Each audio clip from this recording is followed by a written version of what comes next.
First Chronicles chapter 25. Mga musician sa temple. Pinili ni King David at ng mga leaders ng Levites ang mga angkan ni na Asaph, Heman at Jeduthun para mag-lead ng pagsamba sa temple. Ipipreach nila ang message ng Diyos kasabay ng pagtugtog ng mga harp, cymbals at iba pang instrument na may strings. Ito ang listahan ng mga napiling mag-lead ng worship at ang naging trabaho nila. Ang apat na anak ni Asaph, sina Zakur, Joseph, Netaniah at Asharela. Si Asaph ang leader at pinipreach niya ang message ng Diyos sa utos ng hari. Ang anim na anak ni Jeduthun, sina Gedaliah, Zeri, Jeshaiah, Shimei, Hashabiah at Matataya. Si Jeduthun ang leader nila at pinipreach niya ang message ng Diyos kasabay ng tugtog ng mga harp at kantahan ng papuri at pasalamat kay Lord.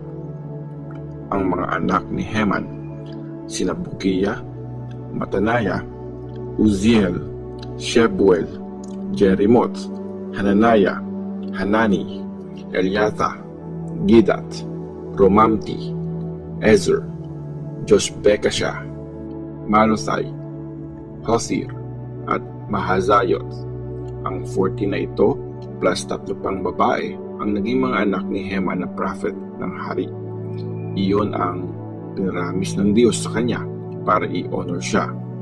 Lahat ng anak niyang lalaki ay tumutugtog ng cymbals, mga harp at iba pang instrument na pang-worship sa temple. At si Heman ang leader nila. Under sa hari sina Asaph, Jeduthun at Heman. Bale, 288 silang lahat. Kasali yung mga kamag-anak nila. Magagaling silang lahat sa music. Para malaman ang mga trabaho nila, nagpalabunutan ang lahat, bata man o matanda, expert o baguhan pa lang. Hinati ang 288 ng mga lalaking ito sa 24 na grupo. Ayon sa mga pamilya nila, may isang leader ang bawat grupo. Binigyan sila ng assignment sa ganitong pagkakasunod-sunod.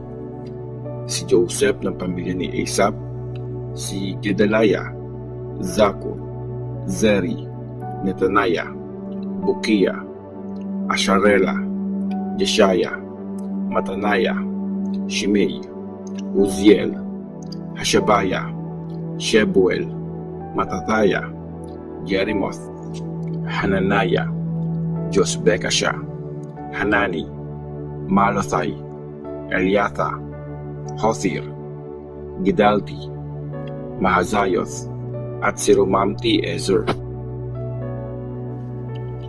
1 Chronicles chapter 26. Mga guard sa temple. Ito ang mga Levites na na-assign bilang guard sa temple. Sa angkan ni Korah, nandun si Meshelemiah na anak ni Kore at galing sa pamilya ni Asaph. May 7 siyang anak, sina Zechariah, Jediael, Zebadiah, Jatniel, Elam, Jehohanan, at Elihonai. Nandun din si Obed-Edom na binigyan ng Diyos ng 8 anak na sina Shemaiah, Jehozabad, Joah, Sakar, Nethanel, Amiel, Izakar, at Pulethai. May mga apo si Obed-Edom sa panganay niyang si Shemaiah na naging mga leader ng mga angkan dahil sa husay nila. Yun ay sina Othni, Rephael, Obed at Elzabad. Magagaling din ang mga kapatid nilang sina Elihu at Semakiah. Kasali ang mga anak at apo nila. Umabot sa 62 ang lahat ng galing sa pamilya ni Obed-Edom na qualified para sa trabahong yon. May 18 naman na qualified sa pamilya ni Meshelemiah. Sa angkan ni Merari, si Hosa na may 4 na anak, si Shimri na ginawang leader ng tatay niya kahit hindi siya panghanay, at sina Hilkiah, Tebaliah at Zechariah. Lahat-lahat 13 sa pamilya ni Hosa ang naging guard sa temple. Ginrupo ang mga guard sa temple ayon sa mga leader ng pamilya at binigyan sila ng mga gagawin gaya ng ibang Levites. Nagpalapunutan ang bawat pamilya, maliit man o malaki, para malaman kung aling gate ang i-assign sa kanila. Nabunot ni Shelemiah ang gate sa east, at yung gate naman sa north ang napunta sa anak niyang si Zechariah na magaling mag-advise. Nabunot ni Obed-Edom ang gate sa south, at yung mga anak naman niya ang na-assign sa mga bodega. Sina Shupim at Hosa ang na-assign sa gate sa west at sa gate sa Shaleketh sa pataas na daan. May kanya-kanya silang schedule ng pagbabantay. Araw-araw may 6 na guard na magbabantay sa east, 4 sa north at 4 sa south. Meron ding 4 na naka-assign sa mga bodega, tig-2 kada bodega. May 4 na guard sa daanan papunta sa building sa west at 2 dun sa mismong building. Ito ang assignment ng mga guard na galing sa angkan ni Korah at Merari. Iba pang trabaho sa temple. Mga kamag-anak din nilang Levites ang in charge sa mga yaman ng temple at sa mga bodega ng mga regalong dinedicate para sa Diyos. Ang anak ni Gershon na si Ladan ang ninuno ng maraming pamilya at kasama doon ang pamilya ng anak ni Ladan na si Jehiel. Ang 2 anak ni Jehiel na sina Zetam at Joel ang in charge sa mga yaman sa temple. Pinagyan din ng trabaho ang mga descendants ni Amram, Izhar, Hebron at Uziel. Si Shebuel na galing sa angkan ng anak ni Moses na si Gershom ang naging chief official na in charge sa yaman ng temple. Kamag-anak ni Shebuel si Eliezer na tatay ni Rehabiah, na tatay ni Jeshaiah, na tatay ni Joram, na tatay ni Zikri, na tatay naman ni Shelomith. Si Shelomith at ang pamilya niya ang in charge sa lahat ng mga regalo sa Diyos na dinedicate ni King David ng mga leader ng mga angkan at ng mga commander ng army. Kumuha sila sa mga nasamsam nila sa gera at dinedicate yon para magamit sa temple. Sina Shelomith din ang in charge sa lahat ng mga regalong dinedicate ng prophet na si Samuel, ni King Saul, ni Abner na anak ni Ner, at ni Joab na anak ni Zeruiah. Mga gawain ng iba pang mga Levites. Mula sa lahi ni Izhar, si Jenaniah at ang mga anak niya ang na-assign sa labas ng temple. Ginawa silang mga officer at judge sa Israel. Mula sa lahi ni Hebron, nag-serve sa hari si Hashabiah at ang 1,700 na mga kamag-anak niya na puro magagaling. Sila din ang in charge sa mga gawaing para kay Lord at para sa pagsaserve sa hari doon sa bandang west ng Jordan River. Si Jeriah ang leader ng angkan ni Hebron. Noong 40 years nang naghahari si David, chinek ang records ng lahi nila at na-discover na may magagaling silang sundalong kamag-anak na nakatira sa Jazer sa teritoryo ng Gilead. Namili si King David ng 2,700 na pinakamagagaling na leader ng mga pamilya mula kina Jeriah para sila ang mamahala sa mga teritoryo ng angkan ng Ruben, Gad at East Manasseh. Sila ang bahala sa lahat ng bagay na may kinalaman sa Diyos at sa hari. 1 Chronicles chapter 27. Mga commander ng army. Ito ang listahan ng mga Israelites na nag-serve sa army ng hari. Mga leader ng mga pamilya, mga commander na may hawak na libo-libo at daan-daang sundalo, at yung iba pang official. Hinati sila sa mga grupo at may isang commander at 24,000 na miyembro kada grupo. Tig-iisang buwan ang duty nila. Ito ang mga commander na naka-assign sa bawat buwan. Unang buwan si Jashobeam na anak ni Zabdiel at galing sa angkan ni Perez sa tribe ni Judah. Pangalawang buwan si Dodai na galing sa angkan ni Ahohi. Si Mikloth ang kanang kamay niya. Pangatlong buwan si Benaya na anak ng priest na si Jehoiada.